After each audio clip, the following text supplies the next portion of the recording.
the man to beat me haven't been born yet. From Louisville, Kentucky, he's wearing white trunks. He weighs 213 and a half. Return of the champion, Muhammad Ali. I am the greatest. Every legend has an origin story.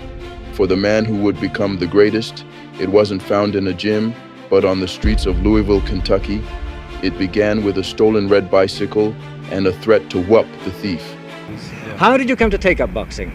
Well, I started about 6 years ago. My bicycle was stolen, and my cousin was a boxer. He wasn't too successful, but he boxed.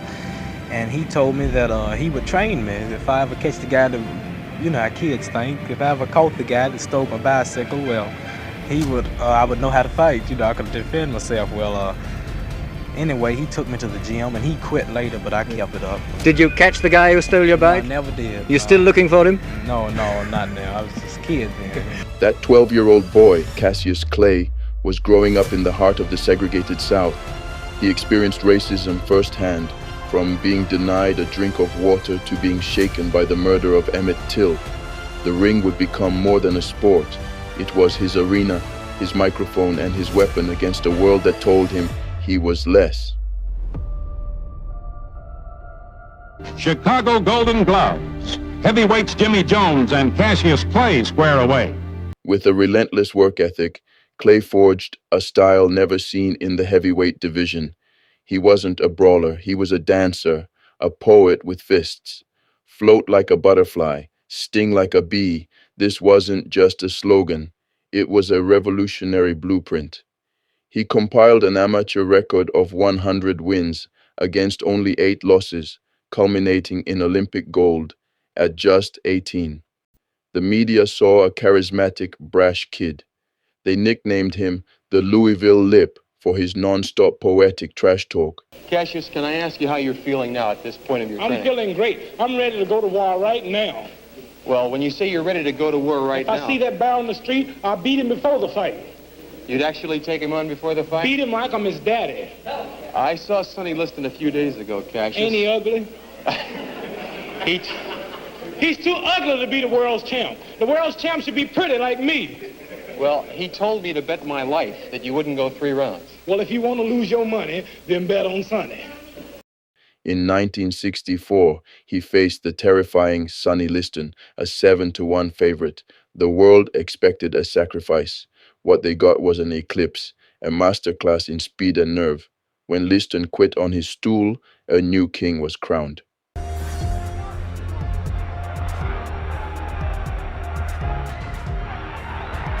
Very slippery.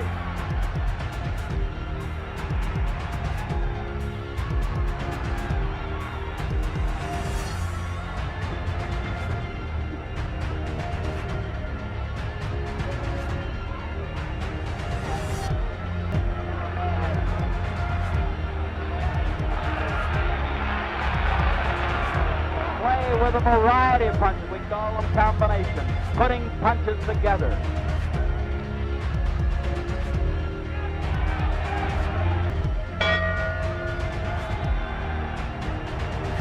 The crowd now cheering the challenger. Let's get over to our champion, Joe Lewis. Joe, looking in toward the champion's corner. He's still standing up. They're going to make him sit down. What do you think is going on in Sonny's mind at this point? Well, I think Sonny now is beginning to worry now. At least his corners begin to worry now because I think that they feel now that Clay have all the confidence he needs and go on to defeat Sonny. So I think that the corner now begin to worry a little bit now. They might be stopping it. That might be all, ladies and gentlemen. Get up there, Joe. Get up there. Get up in the ring.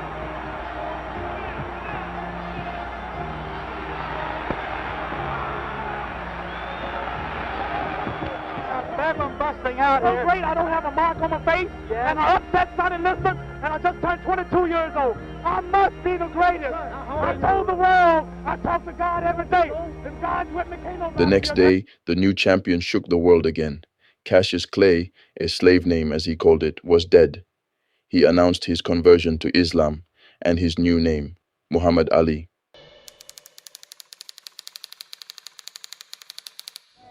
Why do you insist on being called Muhammad Ali now? That's the name given to me by my leading teacher, the Honorable Elijah Muhammad. That's my original name. That's a black man name. Cassius Clay was my slave name. I'm no longer a slave. What does it mean? Muhammad means worthy of all praises, and Ali means most high. Do you intend to fight under that name? Yes, sir. I want to be called by that name. I write autographs with that name. I want to be known all over the world as that name. Fan and media sentiment fractured. To many, especially in white America and the sporting press, this was a betrayal. They refused to use his name, calling him arrogant and unpatriotic.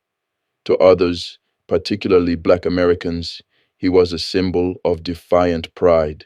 I choose to follow the Islamic path because I've never saw so much love. I never saw so many people hugging each other, kissing each other, praying 5 times a day. You can go to any country and say, Assalamu alaikum wa alaikum assalam. I chose the Islamic path because it connected me. As a Christian in America, I couldn't go to the white churches. That was for those people. It did them good. It didn't do me good. So the only thing that made me feel good, the only thing that made me feel free, that connected me with Saudi Arabia, the Islamic religion, connected me with Pakistan, Morocco, Syria, because I'm a Muslim. As a Christian, I never could sit with Christian leaders. As a Muslim, I sat with Sadat, I sat with President Nasser. Of these nations have welcomed me as a brother, and I'm a citizen, and now in America, I'm respected by all colors and throughout the world as a Muslim. So I chose the Islamic religion. That's why I chose it. My name is no longer Cassius Clay. I am a Muslim. That's my religion now. My religion is Islam. You are a black Muslim. Black Muslim is just Muslim. We have white Muslims, brown, red, yellow. We have all color Muslims. We have different color Christians. You don't ask the man, is he a black Christian or a white Christian? Ladies and gentlemen, Mr. Muhammad Ali has just refused to be inducted into the United States Armed Forces. At the absolute peak of his physical powers, the U.S. government drafted him. Ali made the choice that would define his legacy beyond sports. He refused, citing his religious beliefs as a conscientious objector. My conscience won't let me go shoot my brother or some poor hungry people in the mud for big powerful America and shoot them for what? They never called me nigger. Muhammad Ali is really important in this because when Ali refuses induction, there's a famous column in the New York Times written by Tom Wicker where he just wonders out loud what would happen if you had 100,000 Muhammad Alis. You had 100,000 people who were prepared to do what Muhammad Ali just did. You would bring this war to a stop. So the draft resistors set that kind of as a goal. It took an all-white jury less than a half hour to find Muhammad Ali guilty of all charges and specifications. He was sentenced to the maximum, 5 years in prison, and was fined $10,000. The cost was catastrophic. He was stripped of his world title, his boxing license, and his livelihood. Convicted of draft evasion, he faced 5 years in prison. For 3.5 years, while he appealed to the Supreme Court, the ring was silent. The media vilified him. He was called a coward, a traitor. A man's guilty. You just don't say you guilty. You hold court, and then you find him guilty and prove it, and the public and the jury is satisfied, and then you say he's guilty, then you condemn him. You just don't tell a man he murdered somebody without giving him a chance to explain or without letting the world see why you're condemning him. So if I'm going to be condemned, if the world, heavyweight championship is going to be taken from me, then show everybody why. You know, I don't know why, so I want to know why is it that you're doing it. But his stance began to resonate with the growing anti-war movement. In a pivotal moment, a summit of America's top black athletes, including Jim Brown and Bill Russell, met with him and emerged in support. He was not alone.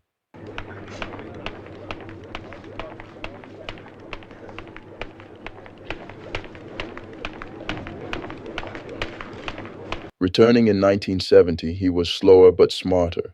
The quest to reclaim his crown led him to Africa to face the monstrous George Foreman in the Rumble in the Jungle. I'm going to retire the heavyweight champion of the world. September the 25th, the world will be stunned. That's right. If you think the world was surprised when Nixon resigned, wait till I kick Foreman's behind.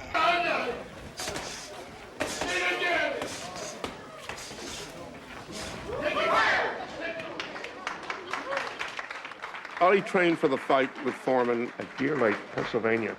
He trained very hard for that fight. One more. And he had very good sparring partners. Larry Holmes was one of his sparring partners. I was struck with how well he'd actually handled Ali in their sparring session. He'd dominated Ali. That wasn't uncommon. Ali very often would not show his best stuff with his sparring partners, but in fact would work on his weaknesses.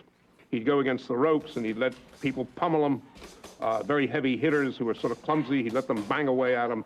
It was as if he wanted to train his body to receive these messages of punishment and absorb them faster than other fighters could absorb them. True significance of why the Slicemen fought in Africa is because they came up with $10 million, $5 million for George Foreman, $5 million for me. London, England was trying to get it. Promoters here in America were trying to get it, but none of them could surpass the $5 million mark. Got to whoop George. We gonna rumble in the jungle. I'm a brain fighter. I'm scientific. I'm artistic. I plan my strategy. He's a bull. I'm the matador. It's befitting that I go out of boxing like I came in, meeting a big, strong bully that knocks everybody out, that everybody's afraid of. England can't produce nothing to beat George Foreman. Africa can't produce nothing to beat George Foreman. Japan, China, no country but old Muhammad Ali. See, my brains will offset this mummy. Be at the theater early because this man I'm gonna retire him. If you think I whoop Sonny Liston, you wait till I get George Foreman. He talks too much, he's ugly, he's pretending I'm the true champion, and they make me the underdog. I'm gonna show them all they're wrong because I'm the champion. I'm the real champion. There'll never be one like me. And all of you people in Britain who rank me as the greatest, I'm gonna prove I'm the greatest. I'm gonna prove to you I'm the greatest. We're gonna prove to the world I'm the greatest. This is my last fight. I don't want none of you to miss it. So please come to the theaters. I'm going to eat some raw meat and I'm going to train. I'm going to get ready and chop some more trees. His handler, Angelo Dundee, brings him in. And there you hear the sound of Ali Boumaier. An aging underdog, Ali unveiled his rope-a-dope tactic, a stroke of strategic genius that exhausted Foreman and shocked the world. He was champion again.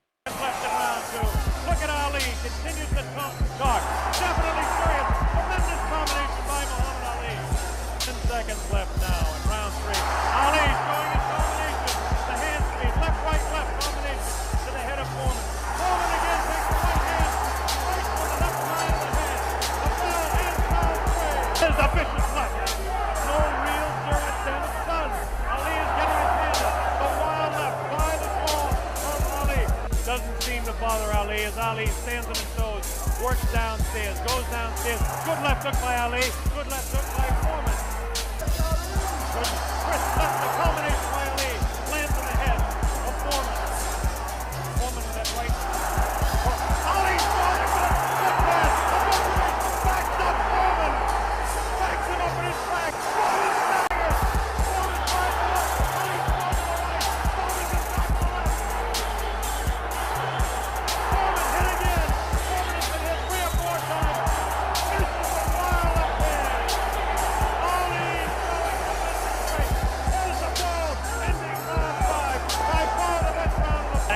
Separates the two fighters. Ali goes head-hunting again.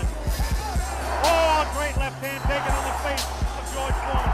Ali scored 3 in a row that time. Foreman's right eye looking to be closed. Ali has tremendous look of confidence on that face. These punches are landing, bouncing off the eye of the heavyweight champion of the world, George Foreman. Foreman has his work cut out for him. Via satellite, a video techniques presentation worldwide. Ali working to the head of George Foreman. Ali scores again with a light left hand. That time a straight left bounces the head back of Foreman. A quick short jab with the right hand bounces the head around of Foreman. Foreman looking to deliver the real heavy blows. Now he's bouncing better. Almost pulls out of the ring. Very even fight. Ali, a sneaky right hand. Another sneaky right hand. This time he works over the shoulder of Foreman.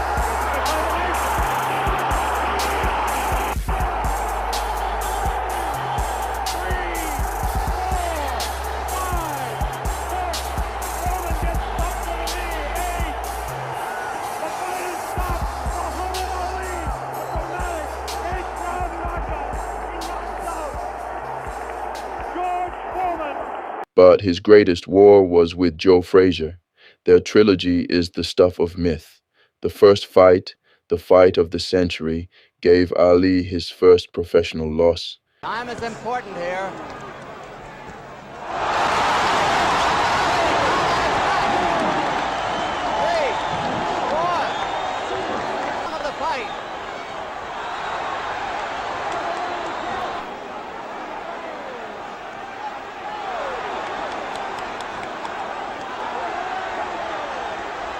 Frazier smartly, 2 minutes.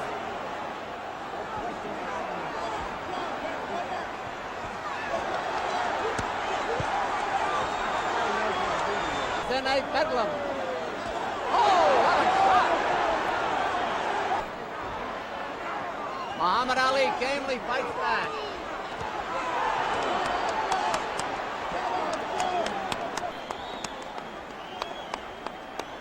Frazier has the man in the corner. 10 seconds. 5 seconds. We'll have an interview with the winner and maybe with the loser. Here it is. Round is over. Great fight. They're going to show you that next. 9-6 for Frazier. Frazier is the winner. Frazier is the winner. Correct. 11 rounds for Frazier. 4 Ali. It forged a bitter personal hatred. Ali cruelly labeled the dignified Frazier a gorilla, a taunt that haunted Frazier for life. Why do you think he beat you, Muhammad, then, the last time? Well, the reason that he got the decision, if you looked at my face and his face after the fight, both eyes were closed, his nose was bloody, his lips was cut, his head was swollen, and he spent 1 month in the hospital. Did you all hear it? Yeah, surely. He spent 30 days of intensive care. No phone calls and no visitors. And that's a terrible beating when you have to stay rest for 30 days. But he got the decision. But I'm not complaining. Next time. His final fights were a sad decline, his body paying the price for wars he willingly endured. Diagnosed with Parkinson's syndrome, he faced his greatest fight outside the ring with public grace. Muhammad Ali became something no athlete had ever been, a global statesman. He negotiated the release of hostages, carried the Olympic torch, and was named a UN messenger of peace. The man who declared himself the greatest spent his later years in service to others. The boy from Louisville who fought for his own dignity taught the world to fight for its own. His legacy isn't just a highlight reel of knockouts, it's the blueprint for using a platform for principle. He was the first modern athlete activist, a precursor to hip-hop swagger, and proof that sometimes the most powerful punch is a spoken word. I took my gold medal, thought I'd invented something. I said, man, I know I'm going to get my people freedom there. I'm the champion of the whole world, the Olympic champion. I know I can eat downtown now. And I went downtown that day, had my big old medal on, and went to restaurants. At that time, black things wasn't integrated. The black folks couldn't eat downtown. And I went downtown, I sat down, and I said, a cup of coffee, hot dog. The lady said, we don't serve Negroes. I was so mad. I said, I don't eat them either. Just give me a couple of hamburgers.